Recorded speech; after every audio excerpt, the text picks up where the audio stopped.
রাসূলের পদ্ধতিতে সালাত আদায় করুন। তিনি বলেন, সাল্লু কামা রাআইতুমুনি উসাল্লি, তোমরা সালাত আদায় করো যেভাবে আমাকে সালাত আদায় করতে দেখছো। আল্লাহু আকবার বলে সালাত শুরু করবেন। সালাত শুরু করার সময়তে দুই পায়ের মাঝে অর্ধ হাত এক বিঘত মতো ফাঁক থাকবে। স্পষ্ট হাদিস দ্বারা প্রমাণিত নয়। পাশে আর একজন দাঁড়ালে পায়ে পা মিলিয়ে দাঁড়াতে, ভারসাম্য বজায় রাখতে যতটুকু দুই পায়ের মাঝে ফাঁকা রাখতে হয় ততটুকু রাখতে হবে। কিন্তু ওরা বলেছে, ওই যে যারা বলেছে ভোট দাও বুবু জান্নাত পাবা বুবু, ওরা যে বলেছে বুবু ভোট দাও, ওরা কিন্তু বলেছে যে দেখো দুই পায়ের গোড়ালি এভাবে লাগিয়ে রাখিও। কেন লাগিয়ে না রাখলে লজ্জা স্থানের যোগাযোগ মাটির সাথে থাকবে। নাউজুবিল্লাহ, বড় নোংরা কথা বলেছে। সাবধান, মহিলা পুরুষ একই ব্যাপার।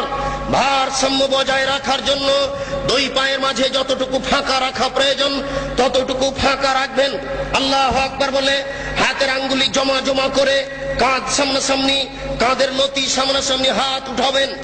এইভাবে থুতনির নিচে নিয়ে আসবেন না, কান ধরবেন না। একাধিক সহিহ হাদিস কাঁধ সামনাসামনি।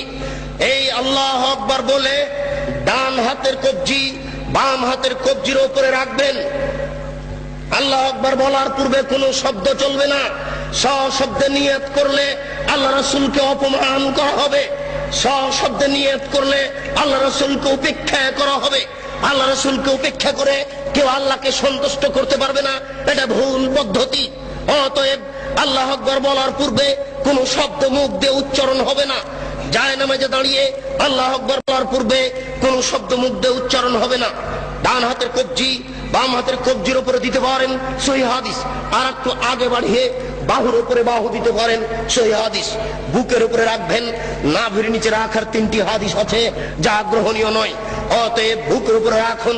আপনি বলুন, আল্লাহুম্মা বাঈদ বাইনি ওয়া বাইনা খাতায়ায়া কামা বা'আদতা বাইনাল মাশরিক ওয়াল মাগরিব। হে আল্লাহ, তুমি আমাকে আর আমার পাপকে অত দূরত্বে রাখো, পূর্ব এবং পশ্চিমকে তুমি যত দূরত্বে রেখেছো, পূর্ব এবং পশ্চিম যেমন লক্ষ লক্ষ মাইল দূরত্ব রয়েছে, তুমি আমাকে আর আমার পাপকে অত দূরত্বে রাখো। আল্লাহুম্মা নাক্কিনি মিনাল খাতায়া কামা ইউনাক্কা সাওবুল আবিজ মিনাদ দানাস।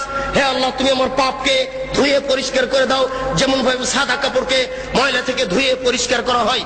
আল্লাহুম্মা গসিল খাতায়া বিল মাই ওয়াস সালজি ওয়াল বারাদ। হে আল্লাহ, তুমি আমার পাপকে ঠান্ডা স্বচ্ছ পরিষ্কার পানি দিয়ে ধুয়ে পরিষ্কার করে দাও।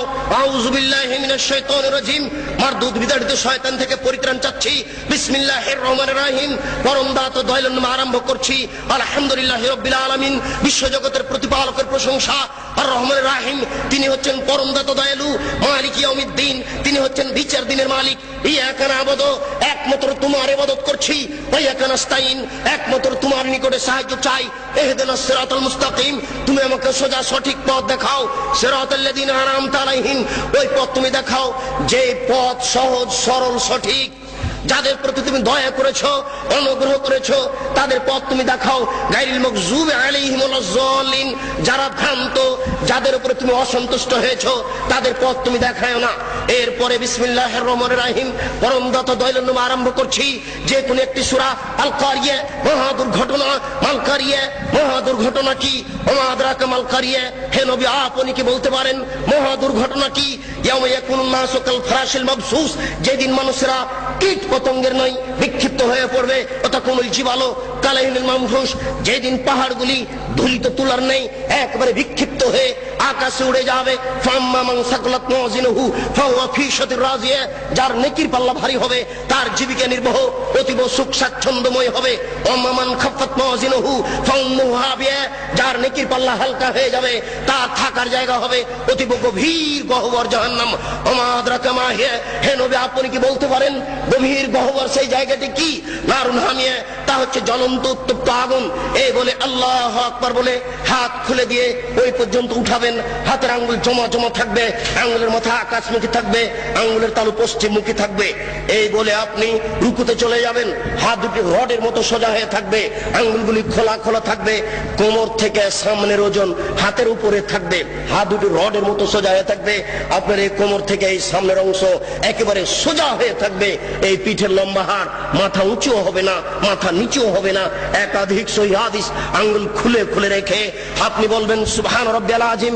উঁচু আল্লাহর পবিত্রতা বর্ণনা করছি, যতবার ইচ্ছে, 3 বারের হাদিস ঠিক নয়, 10 বারের হাদিস ঠিক নয়। নইলে আপনি বলতে পারেন সুবহানাকা আল্লাহুম্মা রাব্বানা ওয়া বিহামদিকা আল্লাহুম্মা ইগফিরলি, হে আল্লাহ তোমার প্রশংসা সহকারে পবিত্রতা বর্ণনা করছি, দয়া করে তুমি আমাকে ক্ষমা করে দাও, যতবার ইচ্ছে। এরপরে যত দোয়া আছে আপনি বলতে পারেন সামি আল্লাহু লিমান হামিদা রাব্বানা লাকাল হামদ হামদান কাসীরান তাইয়িবান মুবারাকান ফি। আল্লাহ ওই লোকের প্রশংসা শুনলো যে তার প্রশংসা করলো, খুব তার প্রশংসা, বরকতময় তার প্রশংসা। আকাশ পরিমাণ প্রশংসা, জমিন পরিমাণ প্রশংসা, আকাশ জমিনের মধ্যে যে ফাঁকা রয়েছে এই পরিমাণ প্রশংসা। বিলামা শেতামিন শহীদ বাদক, তুমি কত প্রশংসা চাও তা আমি জানি না, তুমি যত চাও তত তোমার প্রশংসা। এই বলে আপনি সিজদায় চলে যাবেন। উল্লেখ্য যে এতদিন পর্যন্ত যেভাবে সিজদা দিচ্ছিলেন, আজকে তার থেকে একটু নাক কপাল আগে রাখবেন, 8-10 আঙ্গুল, যেন পিঠের লম্বা হাড় একেবারে সোজা হয়ে যায়। আপনি 2 কোণকে উঠিয়ে রাখবেন। ওই বোনেরা কিন্তু বলে গেছে আপনার স্ত্রীকে যে সিজদায় যখন যাবা তখন একবারে মাটিতে পড়ে যাবা, হাতি যেমন পড়ে যায়, আঁটো হয়ে সিজদা করবা। এই সিজদায় সালাত হবে না। ওই যে সবচেয়ে বজ্জর বলা হয়েছে রুকু এবং সিজদায় এই চুরি করে, এটা একটা সিজদা। আপনি 2 কোণকে উঠে রাখবেন, নারী পুরুষ একই ব্যাপার, যেন পেটের নিচ দিয়ে ছাগলের বাচ্চা পার হতে পারে। আঙ্গুল জমা জমা থাকবে, 2 কানের পাশে থাকবে, নাক কপাল মাটিতে লাগানো থাকবে। মাটিতে যাওয়ার সময় হাত আগে রাখবেন, পা পরে রাখবেন। আপনি বলবেন সুবহান রাব্বিয়াল আলা। উঁচু আল্লাহর পবিত্রতা বর্ণনা করছি, যতবার ইচ্ছে। নইলে আপনি বলবেন সুবহানাকা আল্লাহুম্মা রাব্বানা ওয়া বিহামদিকা আল্লাহুম্মা ইগফিরলি। নইলে আপনি বলবেন আল্লাহুম্মা ইগফিরলি জামবি কুল্লাহু দিক্কাহু ওয়া যুল্লাহু ওয়া ওয়ালাহু আখরাহু ওয়া নিয়াতুহু সিররা। হে আল্লাহ, তুমি আগের পাপ, পরের পাপ, ছোট পাপ, বড় পাপ, প্রকাশ্য পাপ, অপ্রকাশ্য পাপ, জীবনে যত পাপ করেছি সমস্ত পাপ তুমি ক্ষমা করে দাও। সিজদা থেকে উঠে আপনি বলবেন আল্লাহুম্মা ইগফিরলি ওয়ারহামনি ওয়াহদিনি ওয়াফিনি ওয়ারযুকনি। হে আল্লাহ, তুমি আমাকে ক্ষমা করো, আমাকে রুজি দাও, আমার প্রতি দয়া করো, আমাকে সঠিক পথ দেখাও। আর আপনি দোয়া আছে পড়তে পারেন, আবার সিজদা যাবেন, আবার সিজদা থেকে উঠে আর 1 রাকাত পড়বেন। এই হলো 2 রাকাত। যদি আপনার আত্মাহিয়াতুর বৈঠক হয় তাহলে বাম হাতের আঙ্গুলগুলি জমা জমা হয়ে হাঁটুর উপরে থাকবে, আর ডান হাত ওইরকমই থাকবে। তবে ডান হাতের অবস্থা হচ্ছে এই 2টি আঙ্গুল জমা করে নেবেন, 3টি আঙ্গুলের নখের উপরে বৃদ্ধাঙ্গুলের পেট রেখে এইভাবে গোলাকার করে ধীর গতিতে আঙ্গুল নড়াতে থাকবেন। একবার আঙ্গুল উঠাতে হবে, এর প্রমাণে পৃথিবীতে কোনো ভুয়া হাদিসও নেই। কিভাবে চলে আসলো তা জবাব দিতে পারবো না, জবাব আপনাদের দিতে হবে। ঠিক ওই দোয়ার মতো একবার আঙ্গুল উঠাতে হবে, এর প্রমাণে দুনিয়াতে কোনো জালজয়ী ভুয়া হাদিস নেই। অবিরাম ধীর গতিতে আঙ্গুল নড়াতে হবে। সালামের বৈঠক হয় যদি, তাহলে বাম পাকে ডান দিক দিয়ে বের করে দিবেন, নিতম্ব মাটির উপরে রেখে দিবেন, এটাই শরীয়ত।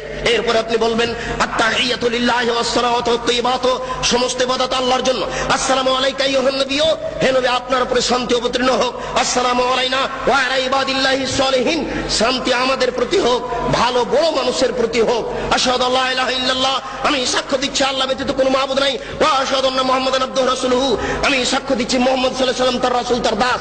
আল্লাহুম্মা সাল্লি আলা মুহাম্মাদ ওয়া আলা আলি মুহাম্মাদ কামা সাল্লাইতা আলা ইব্রাহিম ওয়া আলা আলি ইব্রাহিম ইন্নাকা হামিদুম মাজিদ। হে আল্লাহ, তুমি মুহাম্মদ সাল্লাল্লাহু আলাইহি ওয়াসাল্লাম ও তার বংশধরের প্রতি শান্তি অবতীর্ণ করো, যেমন ভাবে ইব্রাহিম আলাইহিস সালাম ও তার বংশধরের প্রতি শান্তি অবতীর্ণ করেছো। তুমি প্রশংসনীয়, তুমি জ্ঞানী। আল্লাহুম্মা বারিক আলা মুহাম্মাদ ওয়া আলা আলি মুহাম্মাদ কামা বারাকতা আলা ইব্রাহিম ওয়া আলা আলি ইব্রাহিম ইন্নাকা হামিদুম মাজিদ। হে আল্লাহ, তুমি মুহাম্মদ সাল্লাল্লাহু আলাইহি ওয়াসাল্লাম ও তার বংশধরের প্রতি বরকত নাজিল করো, যেমন ভাবে ইব্রাহিম আলাইহিস সালাম ও তার বংশধরের প্রতি বরকত নাজিল করেছো। তুমি প্রশংসনীয়, তুমি জ্ঞানী। আল্লাহুম্মা ইন্নী যালামতু নাফসি যুলমান কাসীরা, হে আল্লাহ, জীবনে খুব পাপ করেছি, ফাগফিরলি, দয়া করে আমাকে ক্ষমা করে দাও। মাগফিরাতাম মিন ইনদিক, ক্ষমা একমাত্র তোমার পক্ষ থেকে হয়ে থাকে। ওয়ারহামনি ইন্নাকা আনতাল গাফুর রহিম, তুমি যে দয়াশীল, তুমি যে ক্ষমাশীল, তুমি দয়া না করলে, তুমি ক্ষমা না করলে আমাকে কে ক্ষমা করবে? আল্লাহুম্মা নাউযু বিকা মিন আযাবি জাহান্নাম, আমি তোমার নিকটে জাহান্নামের শাস্তি থেকে বাঁচতে চাচ্ছি। ওয়া নাউযু বিকা মিন আযাবিল কবর, তোমার নিকটে কবরের শাস্তি থেকে বাঁচতে চাচ্ছি। ওয়া নাউযু বিকা মিন ফিতনাতিল মাসিহিদ দাজ্জাল, আমি দাজ্জালের ফিতনা থেকে তোমার নিকটে বাঁচতে চাচ্ছি। আল্লাহুম্মা নাউযু বিকা মিন মাসাবাল মাগরাম, কর্জ বড় পাপ থেকে তোমার নিকটে বাঁচতে চাচ্ছি। আসসালামু আলাইকুম রাহমাতুল্লাহ, আসসালামু আলাইকুম রাহমাতুল্লাহ। এই সংক্ষিপ্ত সালাত আপনি সালামের পূর্বে আরো কিছু বলতে পারেন। সময় সংকীর্ণ বলেই আমি শেষ করতে যাচ্ছি। শেষে